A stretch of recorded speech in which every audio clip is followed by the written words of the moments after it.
अंजू मीना, बैठिए please be seated. Thank you sir. Anju, अपने बारे में बताइए। सर, जैसा कि आपने बताया, मेरा नाम अंजू मीना है और मैं राजस्थान के सवाई माधोपुर डिस्ट्रिक्ट से बिलोंग करती हूँ। और मैंने अपनी स्कूलिंग और अपना ग्रेजुएशन सवाई माधोपुर की ही एक तहसील गंगापुर सिटी से कंप्लीट की है। और एक सिविल सर्वेंट बनने के क्रम में ये मेरा पहला प्रयास है। Okay, good. तो डायरी राइटिंग करती हैं आप? जी सर। तो कैन यू टेल मी कि डायरी राइटिंग से how you have evolved as a person? कितने साल से आप डायरी राइटिंग करती हैं? सर, मैं अपने कॉलेज टाइम से करती रही हूँ डायरी राइटिंग। तो क्या पर्सनालिटी में इम्प्रूवमेंट हुआ उसकी वजह से? जी सर, इससे मैं स्ट्रेस फ्री रह पाती हूँ और इसके साथ मैं अपने इमोशंस को बेहतर ढंग से मैनेज कर पाती हूँ और अपना सेल्फ असेसमेंट कर पाती हूँ। ओके, आपने लिसनिंग भी लिखा है अपने, तो पीपल डू नॉट लिसन, ऐसा लोग कहते हैं कि लोग they are more interested in speaking rather than listening. जी सर। तो आप मुझे बता सकते हैं कि लिसनिंग को इम्प्रूव करने के लिए क्या करना चाहिए? सर, अधिक से अधिक सुनने की प्रैक्टिस करनी चाहिए। अगर हम असामान्य बातचीत की बात करें तो लोगों को सुनने की कोशिश करनी चाहिए और उसके बाद ही हमको रिएक्ट करना चाहिए। इससे हमारी लोगों को समझने की क्षमता भी बढ़ेगी और साथ में हमारी सुनने की क्षमता भी। आपके हिसाब से स्पीकिंग टू लिसनिंग का क्या रेशियो होना चाहिए? सर, मुझे लगता है इसमें ज़्यादा अगर भार सुनने को दिया जाना चाहिए और उसके बाद में। ओके, क्लाइमेट चेंज के बारे में आपका इंटरेस्ट है? जी सर। तो can you tell me sustainable development goals क्या है? जी सर, सस्टेनेबल डेवलपमेंट गोल 2030 तक 17 लक्ष्य घोषित किए गए हैं और उनको संपूर्ण वैश्विक भागीदारी से प्राप्त करने का टारगेट रखा गया है 2015 से और 30 तक। और इंडिया का कैसा परफॉर्मेंस चल रहा है इसमें? सर, मुझे एग्जैक्ट याद नहीं है। अच्छा, और इंडिया में ये एसडीजी को कौन मॉनिटर करता है? कौन सी एजेंसी है जो इसको मॉनिटर करती है? सर, जहाँ तक मेरा अनुमान है, नीति आयोग के द्वारा एसडीजी। ओके, ओजोन लेयर का क्या फंक्शन है? Why ozone layer is in the news जी sir. All the time? Sir, ozone layer जो सूर्य से आने वाली पराबैंगनी विकिरणें होती हैं, उनसे जो हानिकारक विकिरणों को एब्जॉर्ब करके और पृथ्वी तक सूर्य के प्रकाश को पहुंचाती है, जिससे कि पृथ्वी तक पराबैंगनी विकिरणों का ज़्यादा इफेक्ट ना पड़े। तो अगर ओजोन होल होता है तो क्या एग्जैक्टली प्रॉब्लम होती है उसकी वजह सर, से? इससे पराबैंगनी विकिरणों की मात्रा पृथ्वी तक अधिक बढ़ जाती है, जिससे कि त्वचा कैंसर है, ऐसी प्रॉब्लम बढ़ने की संभावना हो जाती है। कैन यू टेल मी कि कोरियोलिस फोर्स क्या होती है? सर, ये पृथ्वी के घूर्णन के कारण उत्पन्न होने वाला बल है और इसके कारण जो चक्रवात वगैरह हैं उनकी दिशाएं निर्धारित हो सकती है। इसके अलावा जो पृथ्वी पर पवनें चलती है उनकी दिशा को भी ये निर्धारित करता है कोरियोलिस बल। तो अर्थ में कोरियोलिस फोर्स सबसे ज़्यादा कहाँ होता है? सर, अभी मैं एग्जैक्ट याद नहीं कर पा रही हूँ। जहाँ तक है सर, विषुवत रेखा के आसपास। Thank you. Thank you sir. आप बताएंगे कि आप सिविल सर्विस में क्यों आना चाहती हैं? जी सर, जिस क्षेत्र से मैं आती हूँ वहाँ पर बहुत ही कम लड़कियों को ये मौका मिल पाता है कि वो अपने करियर को चूज कर पाए और मुझे ये मौका मिला है, तो मैं नहीं चाहूँगी कि समाज में मैं एक बेकार उदाहरण बनूँ। और सर, सिविल सर्विसेज एक ऐसा प्लेटफॉर्म प्रोवाइड करवाता है जहाँ से मैं एजुकेशन के क्षेत्र में काफ़ी हद तक अच्छा काम कर पाऊँगी। Very good. अच्छा, ये बताइए, आपने बताया कि सिविल सर्विस में आने के बाद बहुत अच्छा काम कर पाएंगे और ज़्यादातर ऐसा देखा गया है, आपने भी स्टडी करा होगा, अखबार में पढ़ा होगा कि ऑफिसर आने के बाद करप्शन में डल जाते हैं। मतलब जग जाहिर है, सबको पता है इस बात का कि गाड़ी मिलती है, बंगला मिलता है और भी बहुत कुछ मिलता है ताकि आप अच्छा परफॉर्म करें, जनता की ज़्यादा से ज़्यादा सेवा कर पाएँ। क्या कारण है ऐसा कि जनता की सेवा करना तो दूर और व्यक्तिगत संपत्तियों को और पर्सनल इंटरेस्ट के लिए काम करना स्टार्ट कर देते हैं ब्यूरोक्रेट्स ज़्यादातर? क्या है ऐसी वजह? सर, इसका मैं जो कारण सोच पा रही हूँ, पहला है उपभोक्तावादी संस्कृति। अगर व्यक्ति की ज़रूरतें बढ़ती हैं तो वो इकट्ठा संचित करने की प्रवृत्ति भी उसकी बढ़ती है, जिससे वो रिश्वत जैसी प्रवृत्ति में लिप्त हो जाता है। अच्छा, मतलब अब अगर उपभोक्तावादी संस्कृति अगर है या जो भी मतलब आप बता रही हैं, तो करप्शन करना जायज़ है? सर, मैं बिल्कुल भी करप्शन के सपोर्ट में नहीं हूँ। तो इसे कैसे रोकेंगे इसे? सर, अगर मैं पर्सनल लेवल पर करूँ तो सर, मैं अपनी आवश्यकताओं को लिमिटेड रखूँगी। जितनी मेरी सैलरी रहेगी मैं कोशिश करूँगी कि उसी में मेरी सारी ज़रूरतें पूरी। जो आपने सूट पहना हुआ है, मुझे लगता है 500 रुपये से ज़्यादा गए। जी और अगर आपकी जो पीए है, सपोज करो आप डीएम है, जी यू हैव सिलेक्टेड, जी ठीक है, तो उसका सूट है 5,000 रुपये का, तो आपके अंदर इन्फीरियरिटी कॉम्प्लेक्स नहीं आएगा? सर मैं अपने वैल्यूज़ के साथ कभी कॉम्प्रोमाइज़ नहीं करती हूँ सर। तो सर मेरे उससे कोई फ़र्क नहीं पड़ेगा। नहीं पड़ेगा? नहीं सर। गुड। और दूसरा, जैसे आपने अभी अपना इंटरेस्ट बताया पर्यावरण के बारे में, अभी केदारनाथ की घटना आपको पता चली हुई? जी सर, जोशीमठ। जोशीमठ या ओवरऑल हम पहाड़ी डिस्ट्रिक्ट ये स्टेट्स हैं, सभी में आए दिन भूकंप की स्थिति रहती है और बहुत ही ज़्यादा चिंताजनक स्थिति है, ठीक है। तो एक तरफ तो ये है, दूसरी तरफ डेवलपमेंट की बात की जा रही है, देश की बढ़ती आबादी को रोजगार भी चाहिए, तो ये भी प्रेशर रहता है गवर्नमेंट के ऊपर, और कहीं ना कहीं जो ब्यूरोक्रेट्स हैं जो प्लानिंग्स के अंदर शामिल हैं, तो वो ये भी बताएंगे कि ये प्रोजेक्ट लगाया जाए तभी वहाँ के लोगों को रोजगार मिलेगा। ऐसे कैसे में संतुलन स्थापित किया जाए? सर क्योंकि सर पहाड़ी क्षेत्र संवेदनशील होते हैं, तो हमें कोशिश करनी चाहिए कि पहले वहाँ का जियोलॉजिकल स्ट्रक्चर है उसका अच्छे से अध्ययन करें और उसके बाद ही कोई भी विकासात्मक परियोजना को आगे बढ़ाएं। जैसे कि सर अभी जोशीमठ वाला है, तो इसमें 1976 में एक रिपोर्ट आई थी कि ये क्षेत्र विकास की दृष्टि से उपयुक्त नहीं है, क्योंकि यहाँ पर जो रेत और चट्टानें हैं उनके बीच में एक अच्छा संयोजन नहीं है, तो आने वाले फ्यूचर में प्रॉब्लम क्रिएट हो सकती है। तो सर कहीं ना कहीं इस चीज़ की अवहेलना की गई, जिसका परिणाम आज हम जोशीमठ में आपदा के रूप में देख रहे हैं। तो सर मुझे लगता है ऐसे क्षेत्रों में पहले अच्छे से स्टडी होनी चाहिए विकासात्मक परियोजनाओं से पहले। स्टडी तो हुई है, स्टडी रिपोर्ट आप बता रही है, आई है, कहीं ना कहीं इसके लिए वो अधिकारी भी जिम्मेदार हैं जिनको इस बात की जानकारी भी थी, और उन्होंने फर्मली अपने जो सीनियर हैं मिनिस्टर्स हैं उनके सामने बात नहीं रखी। तो ऐसा क्यों देखा गया है कि अधिकारी लोग मतलब उतना जो चारित्रिक बल होना चाहिए जो सीनियर्स के सामने अपनी बात कहनी चाहिए वो नहीं कह पाते? तो आपको, अगर आप ऐसी स्थिति में होती तो क्या आप इस फाइल को वापस लौटा देती? सर मैं जो भी वास्तविक सूचनाएं हैं उनको सामने रखती और उसके बाद में जो भी मेरे सीनियर्स हैं उनसे सलाह लेती है। अगर ये ठीक है तो सर आगे बढ़ाया जा सकता था, और अगर सर इस रिपोर्ट में पर्यावरण के प्रति संवेदनशीलता है तो सर उस सत्यता को भी आगे रखना चाहिए था। आपकी हॉबी क्या है? सर डायरी राइटिंग, योगा और सूफियाना सॉन्ग सुनना। एक और मेरा क्वेश्चन है रिगार्डिंग, जैसे आप अगर किसी डिस्ट्रिक्ट की एसपी हैं और देश में हम देख रहे हैं कि दंगों की स्थिति, कम्युनल राइट्स की सिचुएशन ज़्यादा रहती है, क्या कर सकते हैं इनको कम करने के लिए? सर कम्युनल राइट जो सांप्रदायिक दंगे हो रहे हैं इसके पीछे सोशल मीडिया का भी एक बड़ा रोल है, तो जिससे समाज में ट्रस्ट डेफिसिट बढ़ रहा है। तो सर कोशिश करनी चाहिए कि सोशल मीडिया के माध्यम से हम फैक्ट चेक जैसे मैकेनिज्म डेवलप्ड करें, जिससे कि फेक न्यूज़ और हेट स्पीच कम से कम बढ़े। और इसके साथ साथ पीस कमेटीज हैं, शांति समितियां, उनकी स्थापना हम कर सकते हैं, जिससे कि समाज में सांप्रदायिक सौहार्द बना रहे। और सर इसी के साथ जो धर्मगुरु हैं उनके माध्यम से भी हम शांति का संदेश समाज में दे सकते हैं। ठीक है। अभी आपने बताया कि समाज में असहिष्णुता की जैसी बातें हो रही हैं, आपको क्या लगता है अभी भारत में सामाजिक तौर पर क्या स्थिति लग रही है? समाज में असहिष्णुता बढ़ रही है या घट रही है, या क्या सिचुएशंस लग रही है आपको? सर सोशल मीडिया के बाद से थोड़ा देखने को मिला है कि जो समाज में विश्वास की कमी लगातार बढ़ रही है, जिससे कि सांप्रदायिक जो दंगे हैं ये बढ़ रहे हैं। लेकिन सर प्रशासन और भारत सरकार के द्वारा इसके लिए काफ़ी प्रयास भी किए जा रहे हैं ताकि समाज में सौहार्द बना रहे। अच्छा, ठीक है। आप एक महिला हैं और इतिहास भी आपने पढ़ा है, तो इतिहास में महिलाओं की क्या स्थिति थी और स्वतंत्रता के बाद महिलाओं की स्थिति में क्या परिवर्तन आया है? और एक चीज़ वहीं से और पूछूंगा कि महिलाओं के सुधार के लिए भविष्य में आप क्या करिएगा? सर अगर हम प्राचीन काल से देखें, वैदिक काल से, तो ऐसा माना जाता है कि पूर्व वैदिक काल में महिलाओं की स्थिति काफ़ी अच्छी थी, उनको शिक्षा का अधिकार भी था। और साथ ही में अगर वैवाहिक संस्थानों की बात करें तो वहाँ भी उन्हें स्वयंवर जैसी प्रथाएं मौजूद थी। तो ऐसा माना जाता है कि पूर्व वैदिक काल में महिलाओं की स्थिति काफ़ी अच्छी थी, लेकिन उसके बाद में महिलाओं की स्थिति में थोड़ी गिरावट आती है।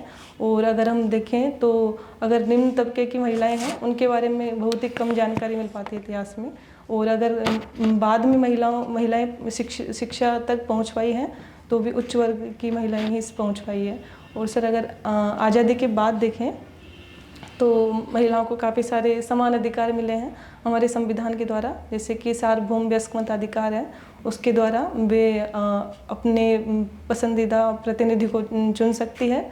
और सर इसी के साथ मौलिक अधिकारों में भी महिलाओं को अपने व्यक्तित्व के विकास के लिए काफ़ी सारे अधिकार मिले हुए हैं। और सर अगर फ्यूचर की बात करें तो मैं एजुकेशन सेक्टर में और न्यूट्रिशन के लिए महिलाओं के लिए करना चाहूँगी, और इसी के साथ वो इकोनॉमिकली इंडिपेंडेंट बन सके, इसके लिए भी मेरा प्रयास रहेगा। चूँकि पॉलिटिकल साइंस भी आपने रखा हुआ है, तो आप बता सकते हैं संविधान में महिलाओं को क्या क्या अधिकार दिए गए हैं, कुछ बताइए जरा से। सर अगर मौलिक अधिकारों में देखें तो आर्टिकल 14 है, जिसमें विधि के समकक्ष समानता, किसी भी प्रकार का भेदभाव नहीं है उसमें। और 15 है, उसमें भी लिंग के आधार पर किसी के साथ भेदभाव नहीं किया जाएगा। और 16 में भी महिलाओं को जो सरकारी लोक नियोजित नौकरियां हैं, सरकारी नौकरियां हैं, उनमें रिजर्वेशन के प्रावधान है। इसके अलावा राज्य महिलाओं के लिए विशेष प्रावधान भी कर सकते हैं उनके विकास के लिए।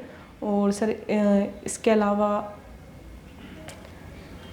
सर DPSP में भी महिलाओं की गरिमा को सुनिश्चित करने के लिए प्रोविजंस हैं। और सर अभी मैं यही याद। अच्छा ठीक है। एक चीज़ बताइए, अभी आप लोग अधिकार की बात कर रही थी, तो अधिकार किसको कहते हैं, अधिकार को कैसे डिफाइन करिएगा? सर अधिकार एक व्यक्ति के व्यक्तित्व के सर्वांगीण विकास के लिए जो आवश्यक अवसर हैं उनको कहते हैं। तो अधिकार और मूल अधिकार में क्या अंतर हो सकता है? सर मूल अधिकार जो एक व्यक्ति के आधारभूत विकास या सर्वांगीण विकास के लिए जो आवश्यक है उनको कहते हैं मूल अधिकार। अच्छा, नारी पैदा नहीं होती, बनाई जाती है, आपका क्या ओपिनियन है? सर इस संदर्भ में ऐसा माना जाता है कि महिलाओं को बचपन से ही ऐसी एक्टिविटीज़ करवाने के लिए प्रेरित किया जाता है जिससे उनके अंदर ये बात घर कर जाती है, जैसे कि सर कि उनका घर तक ही दायरा सीमित है, जिससे कि वो बाहरी क्षेत्रों में पार्टिसिपेट कम कर पाती है। और अगर सर वैवाहिक संस्थानों में देखें तो उनको चयन का अधिकार भी काफ़ी कम मिल पाता है। तो सर इस तरीके से महिलाएं बनाई जाती है। अगर सर जन्म से देखें तो पुरुष और महिला दोनों समान होते हैं, लेकिन समाज के मूल्य कहीं ना कहीं उन दोनों को अलग अलग क्षेत्रों की तरफ मोड़ देते हैं। ठीक है, लास्ट क्वेश्चन मेरी तरफ से। आप एक महिला हैं और मान लीजिए आप ऑफिसर हैं, कलेक्टर हैं, रात को आपने लेट नाइट तक ऑफिस में काम किया और आपने अपने सारे स्टाफ्स को भेज दिया कि बगल में हमारा आप रेजिडेंस है, मैं चली जाऊंगी, और मोबाइल भी आपका डिस्चार्ज हो गया। आप अपने ऑफिस से रेजिडेंस की तरफ जा रही थी, सडनली आपने देखा कि कुछ लोग आपका पीछा कर रहे हैं और कोई और रोड पे दिखाई नहीं दे रहा, आप अकेली हैं, क्या करिएगा? सर अगर सिचुएशन नॉर्मल है तो मैं उस पर ज़्यादा ध्यान नहीं दूंगी और अपने गंतव्य की तरफ ध्यान रखूंगी। और अगर सर सिचुएशन थोड़ी अगर सीरियस होती जा रही है तो मैं कोशिश करूंगी कि सर उनको समझाऊं। और अगर सर मेरे मोबाइल की बैटरी कुछ बची भी है, नहीं बंद है, मेरी सर यही कोशिश होगी या तो उनको समझाऊं। और सर अगर सर ज़्यादा टाइम नहीं हुआ है तो आसपास से सर कोई नहीं है, दिखाई नहीं दे रहा, शाम हो गई, लेट नाइट हो गया। सर मैं भी अगर सर कोई ज़्यादा बड़ा इशू नहीं है तो नॉर्मली निकल जाऊंगी सर। अच्छा ठीक है, एक क्वेश्चन और, मान लीजिए आप मजिस्ट्रेट हैं तो बहुत टाइम नहीं मिलेगा फैमिली लाइफ में आपको समय देने के लिए, और एक दिन पति आपसे कहीं मिलते हैं और आपसे कहते हैं तुम घर छोड़ दो, है ना, तो क्या करिएगा? सर अगर उस समय मेरे पास समय है तो मैं छोड़ दूंगी, और अगर समय नहीं है तो अगर आसपास ऑटो वगैरह उससे भी जा सकते हैं। ठीक है, thank you. Thank you sir. Anju, Rajasthan सूफी संतों का एक केंद्र रहा है, तो मौलाना मोइनुद्दीन चिश्ती के बारे में कुछ बताएं। सर मोइनुद्दीन चिश्ती, इन्होंने अजमेर में चिश्ती सिलसिले की शुरुआत की थी, और इनको गरीबों का नवाज भी कहा जाता है, क्योंकि सर इन्होंने जो समाज के निम्न तबके के वर्ग हैं, जैसे कि आर्थिक रूप से कमज़ोर वर्ग हैं, उन सभी में समानता जैसे मूल्यों को बढ़ाने की कोशिश की थी। और सर इसी के साथ में भक्ति मूवमेंट के माध्यम से भी लोगों में सूफियाना गायन भी आपकी हॉबी है, 2 पंक्तियां सुनाएं। सर कुन फाया कुन वाला सॉन्ग। जब कहीं पे कुछ नहीं था, वही था। सोशल मीडिया ब्यूरोक्रेसी के लिए वरदान है या अभिशाप? सर ये सोशल मीडिया के यूज पर डिपेंड करता है। अगर नहीं, यूज़ तो कोई और करेगा, सिटीजन्स यूज़ करेंगे। आप ब्यूरोक्रेट हैं, आप किसी रिस्पॉन्सिबल पदवी पर बैठी हैं। सोशल मीडिया आप इसे किस तरह से देखते हैं, ये वरदान है या अभिशाप है? क्योंकि जितनी मिस इन्फॉर्मेशन सोशल मीडिया फैलाता है, इन्फॉर्मेशन कम फैलाता है और डिस इन्फॉर्मेशन या मिस इन्फॉर्मेशन ज़्यादा फैलाता है। तो आपको ऐसा नहीं लगता कि सोशल मीडिया को बंद करना चाहिए, जबकि हमारे पास उसके ऑल्टरनेट बहुत सारे साधन हैं आपस में कम्युनिकेट करने के लिए? तो हमें इस पर कुछ पाबंदी या इसको बंद करने पर विचार नहीं करना चाहिए? क्योंकि आप देखेंगे, मैं इसको थोड़ा और आगे ले जाना चाहूँगा, आप देखेंगे कि कुछ पुराने जो नई पीढ़ी के जो ब्यूरोक्रेट्स हैं वो इन प्लेटफॉर्मों का उपयोग अथवा दुरुपयोग दोनों ही कर रहे हैं। मैं उस पर आपके विचार जानना चाहूँगा। और आपका भविष्य में चयन हो जाए तो क्या आप भी उस प्लेटफॉर्म को यूज़ करेंगी? ये मेरा प्रश्न। सर सोशल मीडिया के माध्यम मैं बिल्कुल सर सोशल मीडिया का उपयोग करना चाहूँगी। जैसे कि कोई भी सरकारी स्कीम है उसको एक बड़े समूह तक पहुंचाने के लिए मैं सोशल मीडिया का उपयोग करूंगी। और जैसे कि सर कौन से प्लेटफॉर्म यूज़ करेंगी? Facebook, Twitter? सर जिसकी मुझे ज़रूरत पड़ेगी उस समय। अगर जब डीएम होती है तो आपके पास आपका एक ऑफिशियल प्लेटफॉर्म भी होता है, तो आप उसको छोड़ करके फेसबुक, ट्विटर क्यों यूज़ करना चाहती हैं? सर क्योंकि सोशल मीडिया तक काफ़ी आज अगर हमारे देश में देखें 200 करोड़ से ज़्यादा लोग हैं जो स्मार्टफोन यूज करते हैं, और उनमें से भी 80 करोड़ से ज़्यादा लोग इंटरनेट का यूज करते हैं। तो आप इसे वरदान मानती हैं ब्यूरोक्रेसी के लिए, अभिशाप कम? जी सर। अपने आप को ऐसी इमेजिन कीजिए कि आप तुर्की के अर्थक्वेक वाले जगह पर आप अभी पोस्टेड हैं। 9,000, 10,000, 12,000 लोग उस हादसे का शिकार हो गए। आप 3 अपनी प्राथमिकताएं बताएं जो आप तुरंत करेंगी ताकि लोगों को राहत पहुंच सके। सर फर्स्ट सर यही होगा, जो भी इसमें फोर्स तैनात करेंगे जिससे कि वो उनको बचाव का कार्य को आगे बढ़ावा दे सके। और सर सेकंड जो पीड़ित लोग हैं उनको हॉस्पिटल तक पहुंचाना। इसके अलावा सर अगर रसद सामग्री समय पर नहीं पहुंच पा रही है तो उसको पहुंचाने का मेरा कार्य रहेगा। पॉलिटिकल साइंस में आपने मिनिस्टर सेक्रेटरी रिलेशनशिप के बारे में पढ़ा होगा, सचिव और मंत्री के सहसंबंध के बारे में, उसके बारे में कुछ प्रकाश डालें। सर अभी मैं एग्जैक्ट याद नहीं कर पा रही हूँ, लेकिन एक उदाहरण से बताता हूँ। मंत्री महोदय हैं, वो एग्जीक्यूटिव के हेड होते हैं अपने डिपार्टमेंट के। उन्होंने कुछ ऐसे आदेश जारी किए जो नियमानुकूल नहीं है, आप पर दबाव है कि आप उसे इम्प्लीमेंट करें, आपका काम इम्प्लीमेंट करना है। तो आप इस तरह के दबाव वाले परिस्थितियों पर कैसे रिएक्ट करेंगे? कैसे आप, क्या प्रतिक्रिया रहेगी आपकी? आप उनको प्रयास करेंगे समझाने का?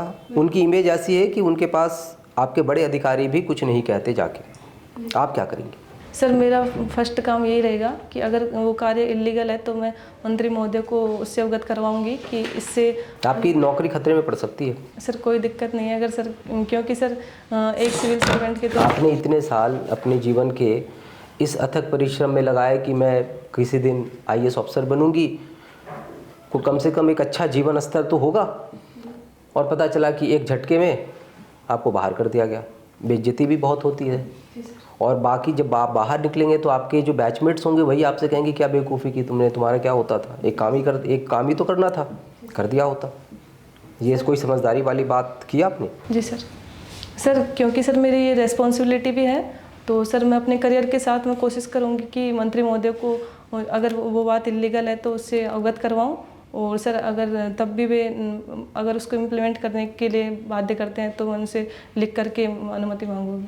त्वरित न्याय मतलब तुरंत न्याय कर दिया जाए, जिस जगह है उसी जगह पर, या लेकिन बिना जांच के, और ऐसा न्याय जो थोड़ा समय तो लगे लेकिन ढंग से हो, जांच पड़ताल के बाद हो। दोनों में से आप किसे पसंद करेंगे? सर बिल्कुल जो न्याय संगत न्याय होगा, चाहे उसमें समय लग जाए, लेकिन सर पूरे सबूतों के साथ नहीं होना चाहिए। लेकिन आप ये भी तो समझे कि justice delayed is justice denied.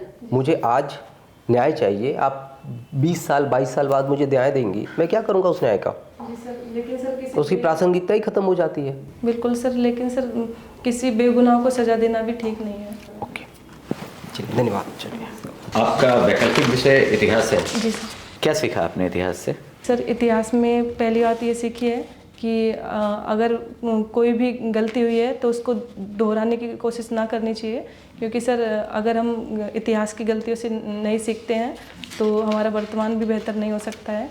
और सर सेकंड रहा है, इतिहास में जो बेहतरीन मूल्य हैं उनको वर्तमान में भी अगर हम लागू करें तो हमारा वर्तमान अच्छा हो सकता है। अच्छा, कुछ लोग कहते हैं इतिहास अपने आप को दोहराता है, हिस्ट्री रिपीट इटसेल्फ, लेकिन बहुत सारे ऐसे थिंकर भी हैं जिन्होंने कहा इतिहास दोहराता नहीं है, it not repeats but it rhymes. सुना है इस कोटेशन को, history does not repeat but it rhymes.